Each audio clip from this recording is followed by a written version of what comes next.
Welcome to the fifth annual Lantern Festival for Justice and Unity. My name is Amber, and on behalf of all the staff and volunteers of AAPI New Jersey who made tonight possible, just thank you all so much for coming out and joining us. This event, as many of you know, began 4 years ago when a group of Asian American community members and allies came together to unite against racism and hate. And the energy and the commitment from that first incredible evening was cherished and tended by a young organization called AAPI Montclair, which has since become AAPI New Jersey, a fierce advocate for all of our states, over 1 million Asian Americans and Pacific Islanders. Yeah, thank you.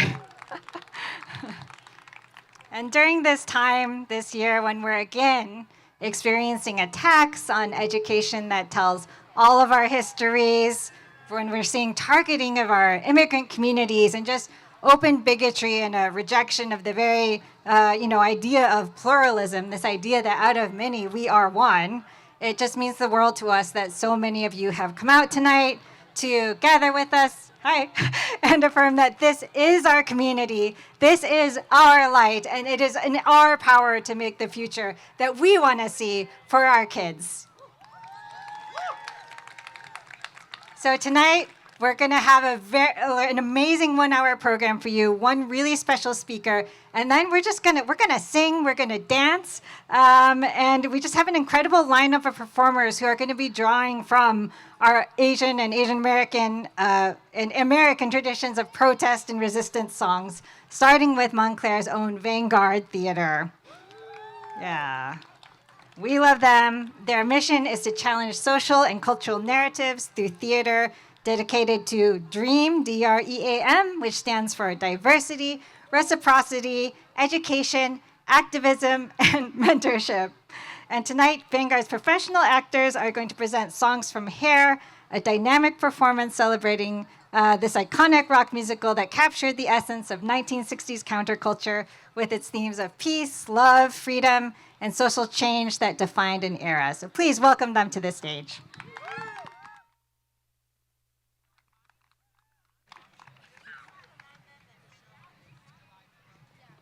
Can you also say that the show, when the show is running? July 12th. June 12th. June. 29. Gotcha. Yeah. This is fun. I'm so excited. She asks me why I'm just a hairy guy. I'm hairy noon and night. Hair, that's a fright. I'm hairy high and low. Don't ask me why. Don't know. It's not for lack of bread, like the Grateful Dead. Darling, give me a head with hair, long beautiful hair, shining, gleaming, steaming, flaxen, waxing. Give me down to there, hair, shoulder length or longer. Here, baby, there, mama, everywhere, daddy, daddy, hey. Blow it, show it, all you've got can grow my hair. Let it fly in the breeze and get caught in the trees. Give a home to the fleas in my hair.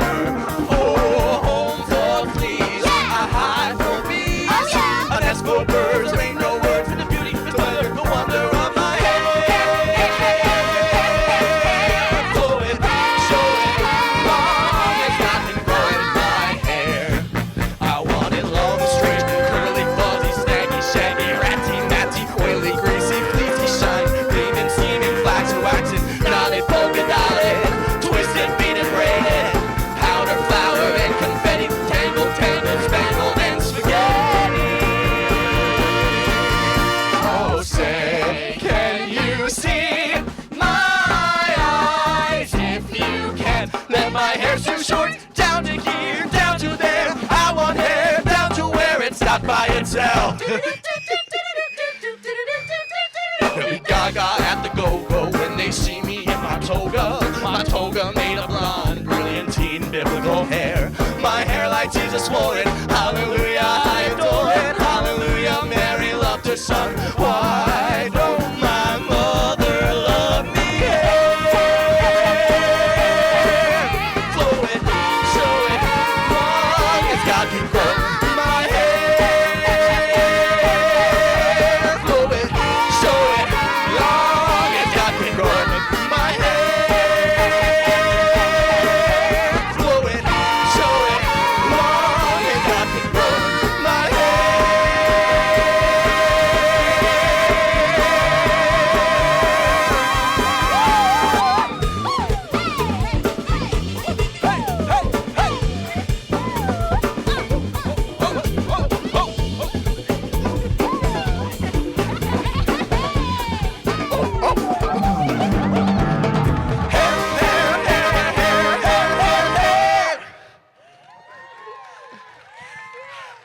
All right. How we doing, Montclair Lantern Festival, huh? My name is George Berger, and this is my bodacious group of hippies. We're here to perform for you today. Hope everyone's excited. Today, my friend Christy right here is going to tell you a little about what she believes in. Anyone have any guesses? Just bring them up here if you have any guesses. Go ahead, Chrissy.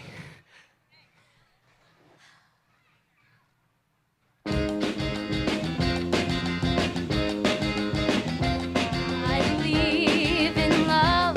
I believe in love. I believe in love. I do believe in love. I believe that now is the time for all good men to believe in love. I believe that now is the time for all good men to come to the aid of my country. 'Tis of thee, sweet land of liberty. God save. I believe in love. I believe in love. I believe in love. Don't you believe in love? I believe that now is the time for all good men to come to the aid of love. I believe in love. Yeah. All right, everybody. Now, my friend Dion's going to sing you a little song. She's a little mad at someone, but I don't think it's me. Could be. I don't know. Let's find out.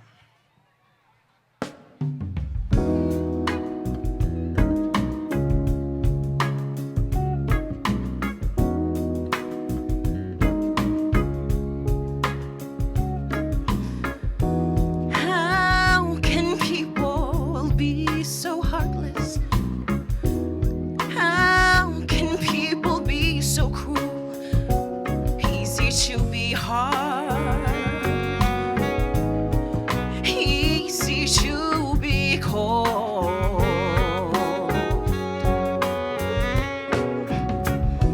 How can people have no feelings? How can they ignore their friends? Easy to be proud,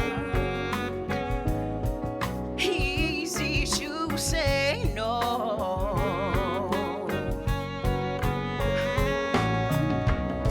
Especially people who care about strangers, who care about evil and social injustice. Do you only care about the bleeding crowd? How about a needing friend? I need a friend. How can people have no feelings? You know I'm hung up on you. Easy to be proud, easy to help out. Oh, yeah, especially people who care about strangers, who say they care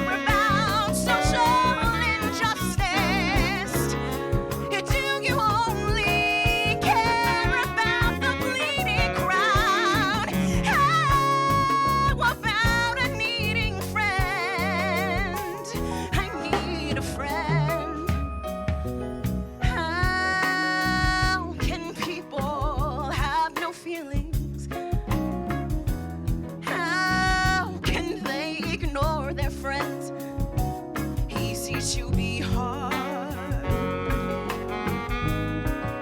easy to be cold, easy to be proud, easy to say no.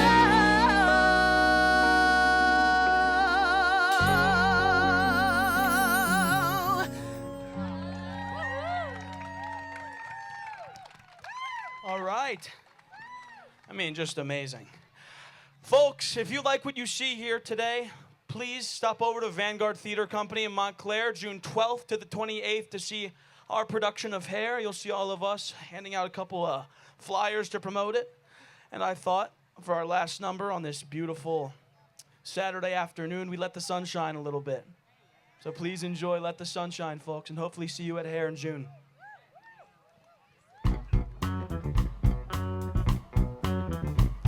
We starved, look at one another short of breath, walking proudly in our winter coats, wearing smells from laboratories, facing a dying nation of moving paper fantasies, listening for the new to lies with supreme visions of lonely tunes. Somewhere inside something there is a rush of greatness. Who knows what stands in front of our lives? I fashion my future on films in space. Silence tells me secretly everything, everything.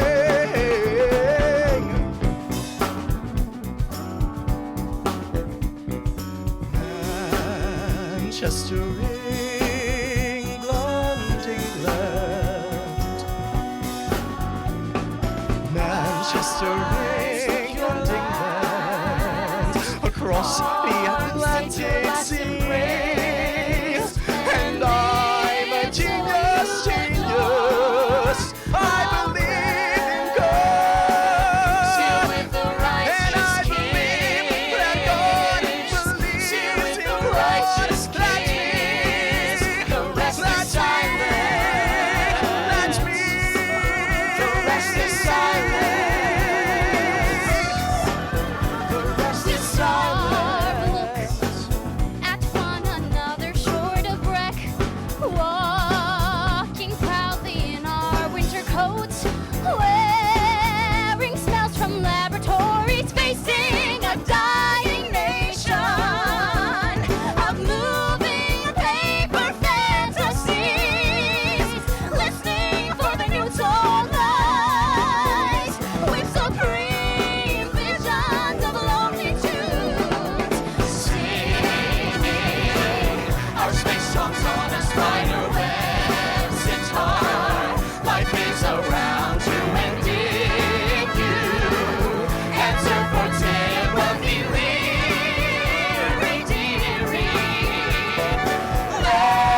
Come see Hair, June 12th to the 28th at Vanguard Theater Company. Good night. All right, let the sun shine. Thank you so much, Vanguard Theater. They were amazing. So go check out at their Purple Tent information on their upcoming run, again, June 12th through 29th. They have incredible educational programs. Just go learn more about them. Before I introduce our very special guest tonight, I want to just direct your attention to some other things we have going on around the park. First of all, over there near the Vanguard tent, you see a woman wearing a dress made out of prescription bottles in bright orange. That is Chanika Svetvilis, who's inviting you to write a prescription of care and support and take one in return. Chanika has many honors. She was the I.W. Wells Just Data Lab Artist in Residence at Princeton. She's a visiting scholar at the Asian Pacific American Institute at New York University. So happy to have her here tonight sharing this. Let's see, what else do we have? Right here in front of me, you can put yourself on a map of New Jersey's Asian American history. You don't have to be Asian American to do that. Yes, our volunteers. Yourself on that map. We are all part of this state's history. Over here, if you look behind you at this beautiful white tent, that is a handmade paper cutting of a phoenix by artist Boyo Wu. Please make sure you go and experience that. Down toward the playground, we have our craft tables. In the baseball cages, we have history projects, one on the history of the Alien Enemies Act and immigrant detention, one about the history of our organization. We have some artists working in the park tonight, creating art live. Marianne D'Angelo over here. Ling Chen is somewhere in the park. So just lots of surprises to find. Make sure you walk around. But after the program, yeah, that's right, because we have a very special speaker, as I said. Our special guest is Elizabeth Carey, the daughter of immigrants. She was born and raised in the western suburbs of Chicago, moved to New York, and has been working in the fashion industry while also founding the nonprofit AAPI Belong. On March 29th, 2001, Elizabeth's mom, Vilma Carey, was brutally attacked in New York City while walking to church. The footage of the incident garnered international attention, not only for the vicious attack, but also for the unresponsiveness of the main bystanders in the video. You might recall this. It was the video in the apartment building where you saw the doorman just doing nothing. In light of the increased attacks on the AAPI community since the onset of the COVID-19 pandemic and the deep outpouring of love and support that Vilma and Elizabeth received following the attack, Elizabeth was inspired to create a platform called AAPI Belong, a safe and anonymous platform where the AAPI community and allies can share stories of encounters with anti-Asian hate or words of encouragement. Its mission is to showcase the collected stories in pop-up exhibitions around the country with the intention of sparking self-reflection, community conversations, and general AAPI education to the public. So Elizabeth, Vilma, thank you so much for being here tonight, turning pain into love that you send back out into our community. Let's show them some love and welcome Liz to the stage.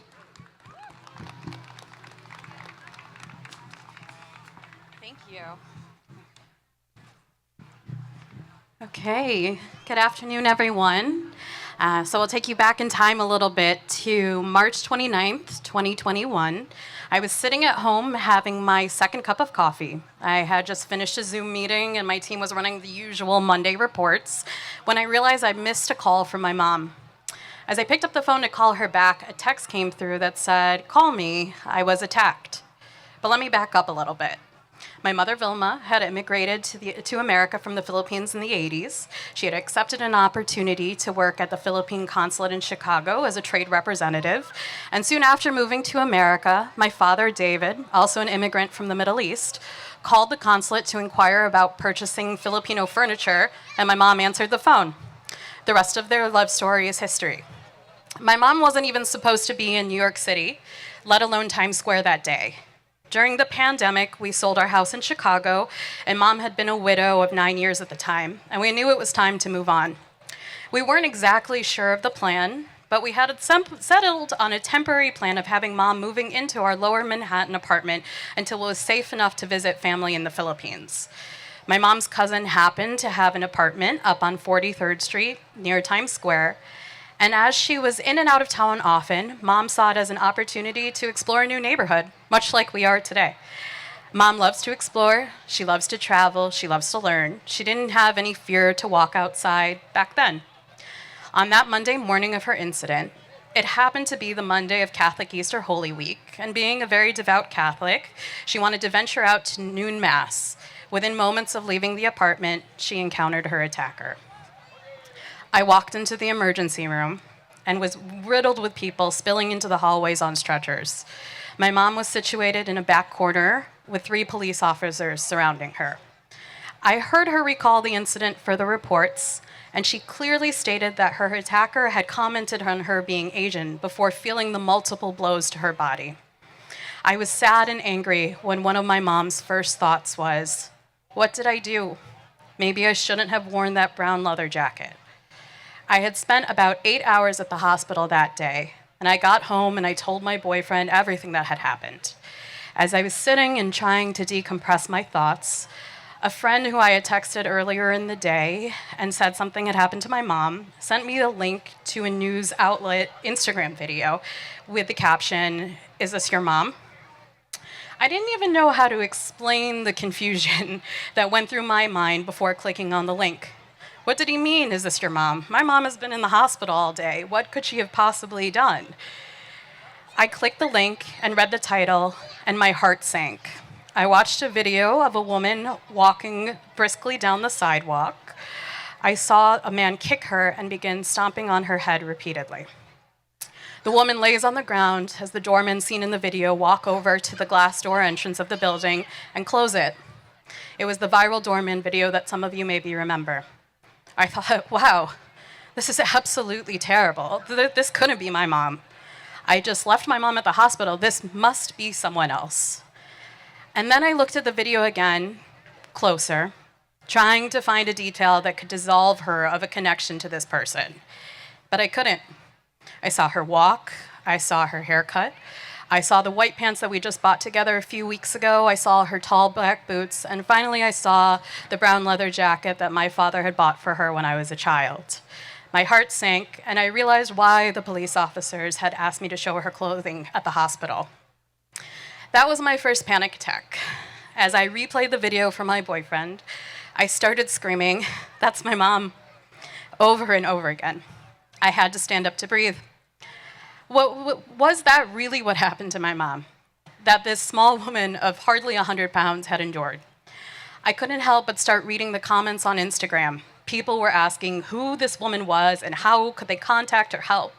Many people were furious at the building management and doormen and were posting their contact information in the comments.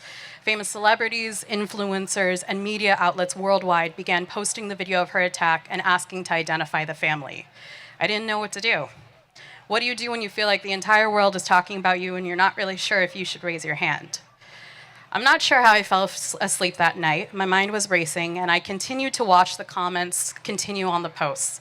I could feel my heart beating as the views and comment numbers quickly increased, and I remember looking at the clock and seeing 4 a.m. I didn't feel very tired, but all I knew was the next morning and my mom was calling me. She told me to get to the hospital because doctors and police officers were visiting her. I jumped up and began getting ready as my apartment doorman phone rang, and the doorman said, "Liz, there's a reporter here for you." I didn't know what to do. How did they find me? How did they know my apartment number? Once my mom was discharged from the hospital, not only did I have the difficult task of physically moving her, but of also sneaking her into the apartment building through a basement garage entrance. The media were still on the sidewalk outside of my building. That night, my mom's name was released to the public. It was a feeling of despair as she hung her head low and asked, why? The news traveled quickly around the world, and our phones exploded. We'd lost the privilege of our privacy. I'm not a very social person, but you really realize how many people you have met in your life when your mom becomes global news. I only answered a handful of texts, and everyone else could wait. I was busy. I had to help my mom, and with every movement, every step. The first weeks were just me figuring out comfortable pillow configurations for each of the spaces in my apartment, all while avoiding my front door.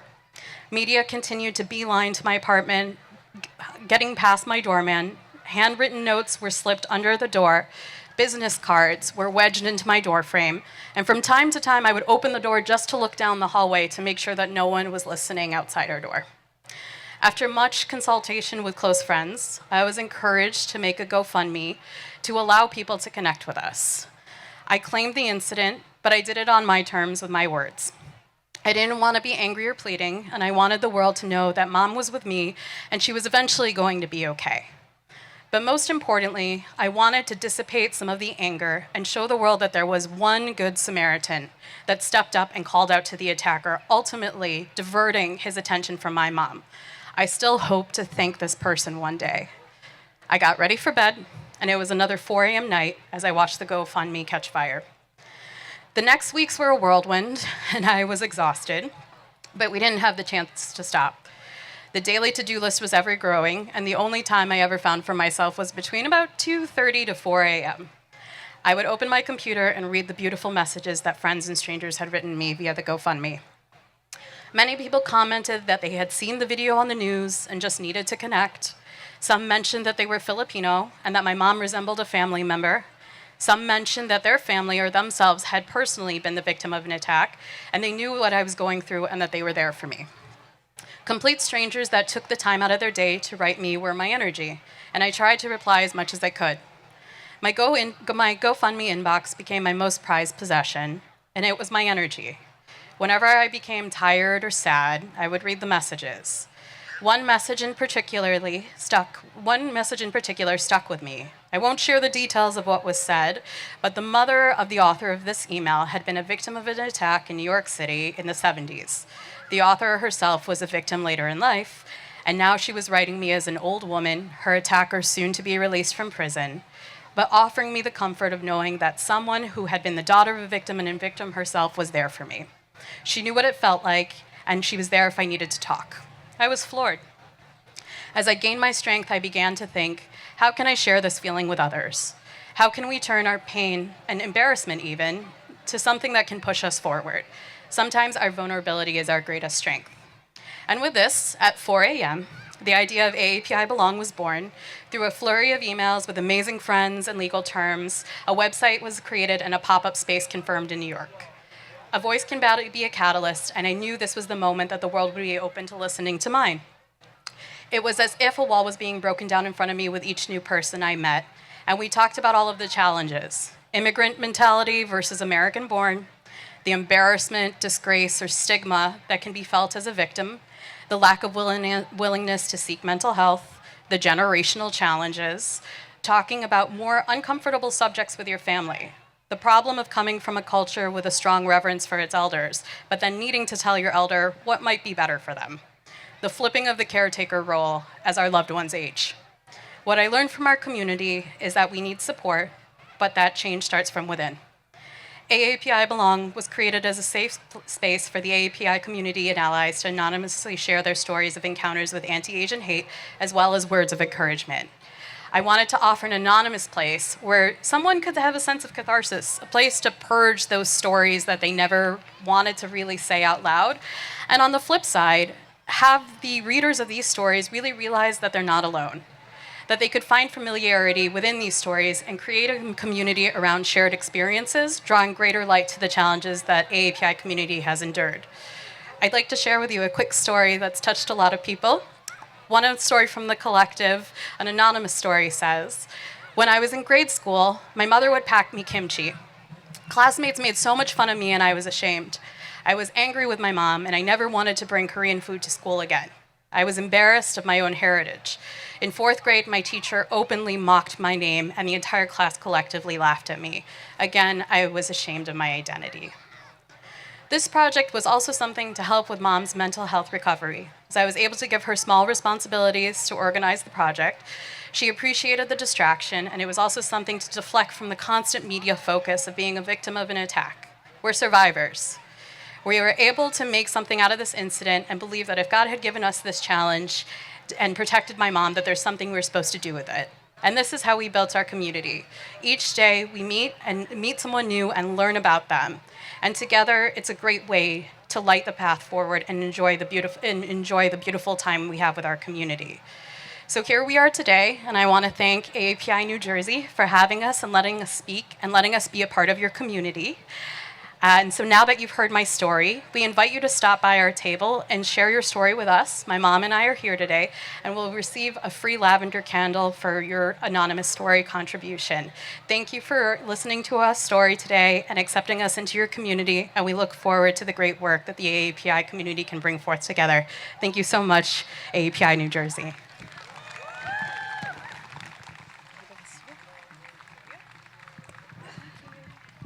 Thank you so much, Liz. I know it's not easy to relive all of that, but hearing your story, I think, reminds all of us that our safety is going to depend not on law enforcement, not on anything external like that, but it's really going to depend on our together making the widest possible definition of community. We are each other's community, no matter who we are, where we come from, what zip code where we're from, what we look like, and we are going to keep each other safe. So again, Liz's organization is AAPI Belong. You can find it down at that end between those two banner stands. Please go meet Liz, talk to her and her mom, and get that candle, share your story. We also want to remind you that this park tonight is for you to leave your mark on. Please feel free to go to our lantern dedication table and write a message of hope or to a loved one, whatever is moving you right now. It's very important to us that everyone be able to attend the Lantern Festival. But if you're able, it does, everything you see in this park tonight has cost us money to bring in. So buy this shirt, buy a cookie, whatever you can do. We really appreciate it. Next up, we are excited to welcome back to Lantern Festival Carla Kim, a graduating senior from Montclair High School, and she will be performing You Will Be Found from Dear Evan Hansen. She says she is so excited to be here tonight, and we are excited to have her. Thank you, Carla. Oh, thank you guys so much. Also, you should definitely check out the shirts. They're super cute. I just bought one. Highly recommend.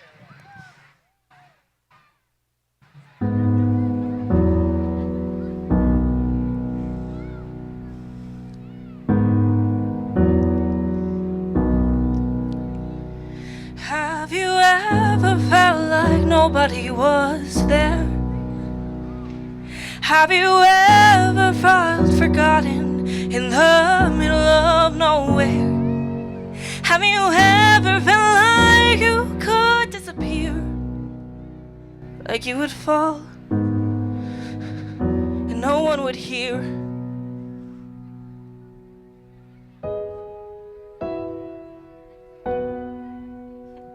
Well, let that lonely feeling wash away, 'cause maybe there's a reason to believe we'll be okay. 'Cause when you don't feel strong enough to stand, you can reach out your hand. And someone will come running, and I know he'll take you home. Even when the dark comes crashing through, when you need a friend to carry you, when you're broken on the ground, you will be found. So let the sun come streaming in, 'cause you'll reach up and you'll rise again. If you only look around, you will be found. You will be found. You will be found.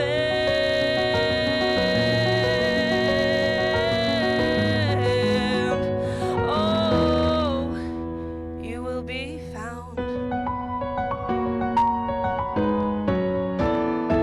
'Cause when the darkness threatens to cut you down,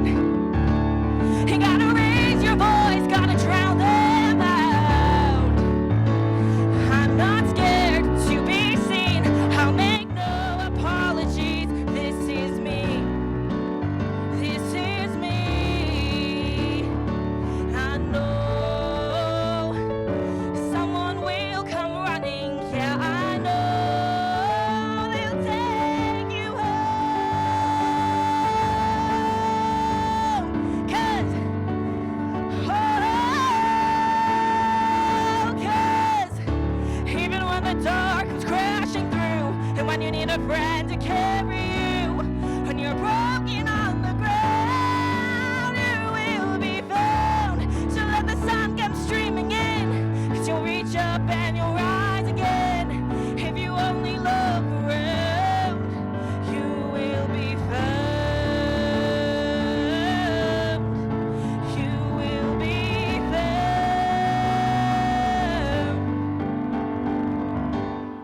Look out, 'cause here we come, marching to the beat we drum. No, I'm not scared to be seen, I'll make no apologies. This is me. This is me. Oh,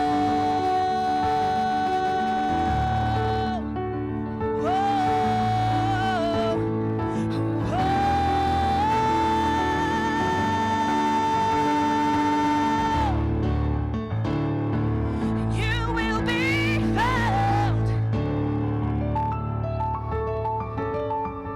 You will be found. You will be found. You will be found. You will be found. You will be found. 'Cause this is me and this is me. So you will be found.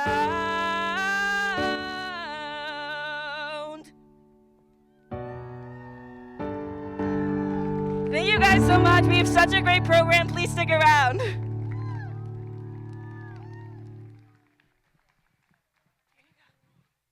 Thank you, Carola.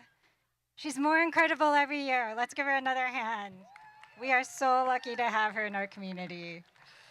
And thank you to all the volunteers who have brought their talents like Carola has to make tonight possible. To all the community partners here tonight, the food trucks, the artists, everyone who's helped. We'd also like to especially thank the Montclair Recreation Department, the board of AAPI New Jersey for their steadfast support, co-executive director Rosna Shao, and our hardworking staff who are truly the funniest, most interesting, most dedicated people I know. I'm also going to give a shout out to some electeds I've seen here and there. Mayor Renee Baskerville, Deputy Mayor Susan Shin Anderson. Thank you so much for being here. Senator John McKeon is like prouder of us than my dad, I think.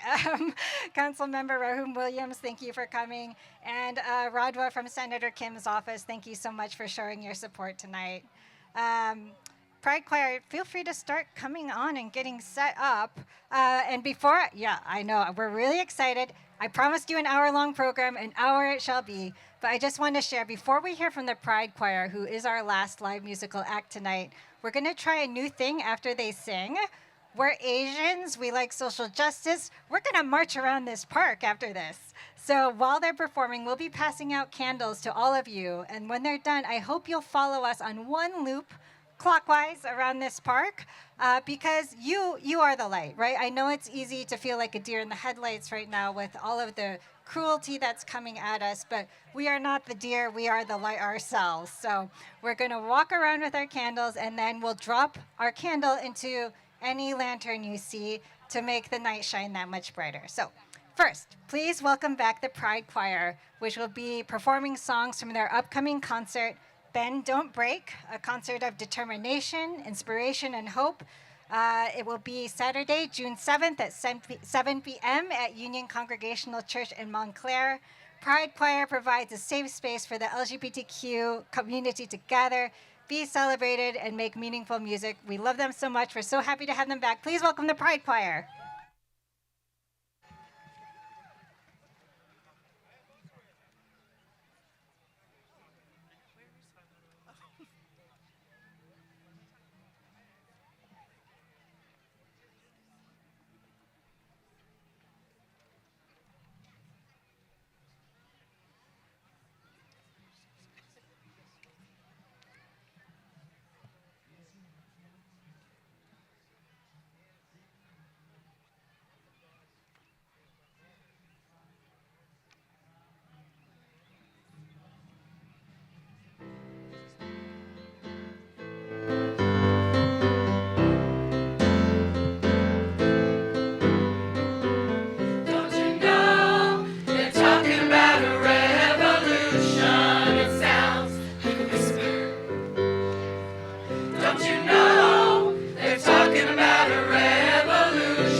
of salvation, wasting time in the unemployment lines, sitting around waiting for a promotion.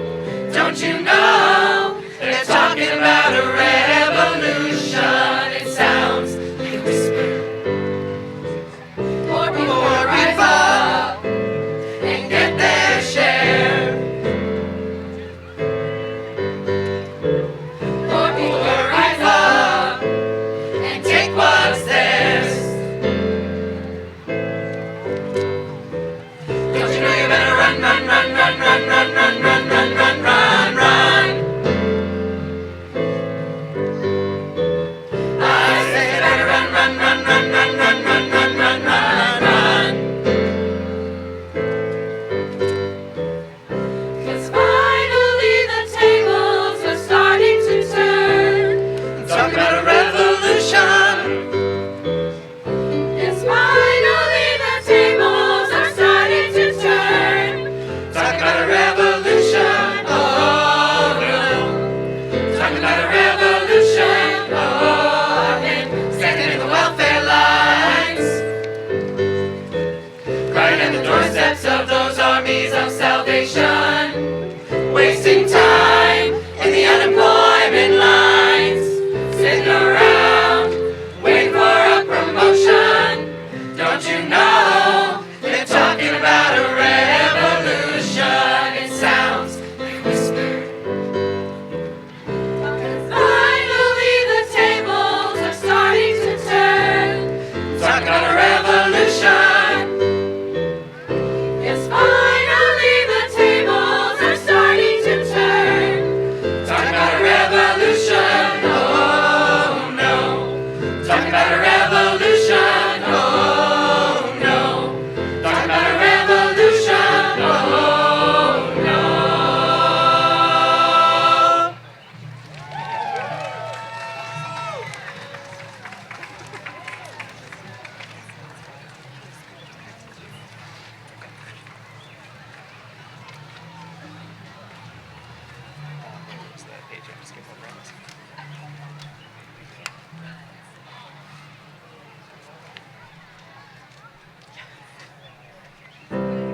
You're broken down and tired of living life on a merry-go-round, and you can't find a fighter.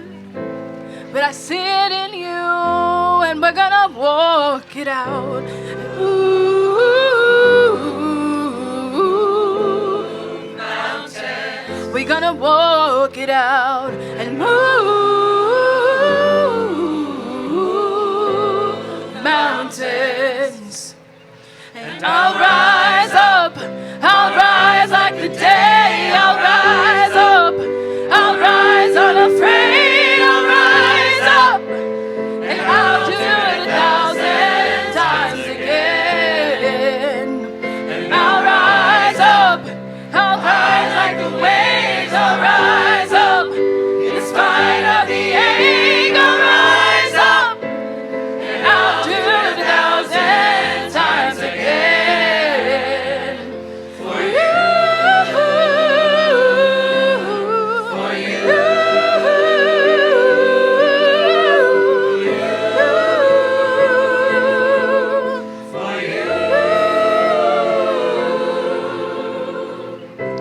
When the silence isn't quiet and it feels like it's getting hard to breathe, and I know you feel like dying, but I promise we'll take the world to its feet. Move mountains, bring it to its feet. Move mountains, and I'll rise up, I'll rise like the day, I'll rise up, I'll rise unafraid, I'll rise up, and I'll do it 1,000 times again. For you, I will rise, I will rise, I will rise for you, I will rise for you.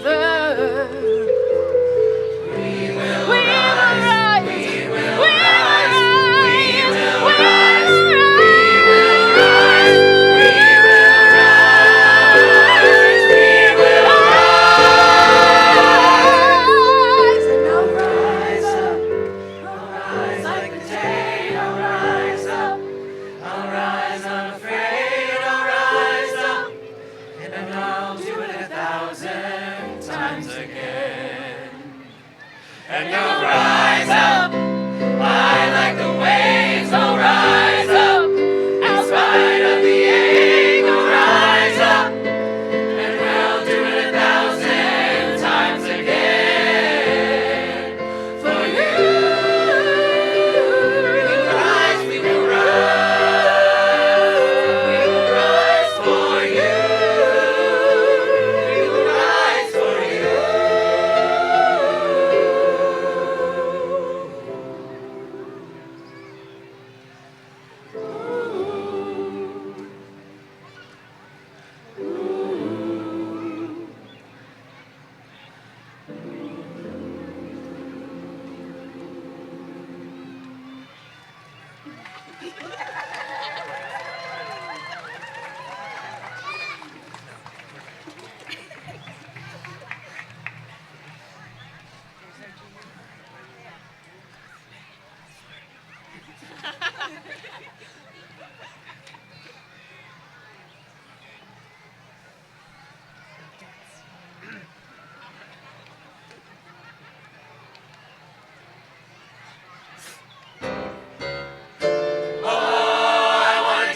With somebody, I wanna feel the heat with somebody.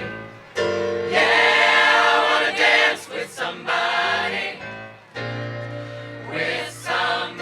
who loves me. The clock strikes upon the hour and the sun begins to fade. There's still enough time to figure out how to chase my blues away. I've done alright up till now. It's the light of day that shows me how. But when the night falls, loneliness calls. Oh, I wanna dance with somebody. I wanna feel the heat with somebody. Yeah, I wanna dance with somebody who loves me. Oh, I wanna dance with somebody. I wanna feel the heat with somebody. Yeah, I wanna dance with somebody who loves me. I've been in love and lost my senses, spinning through the town. Sooner or later the fever ends and I wind up feeling down. I need someone who'll take a chance on a love that burns hot enough to last. So when the night falls, my lonely heart calls. Oh, I wanna dance with somebody. I wanna feel the heat with somebody. Yeah, I wanna dance with somebody who loves me. Oh, I wanna dance with somebody. I wanna feel the heat with somebody. Yeah, I wanna dance with somebody who loves me. Loves me. Somebody who loves me. Loves me. Somebody who loves me. To hold me in their arms. Oh, I wanna dance with somebody.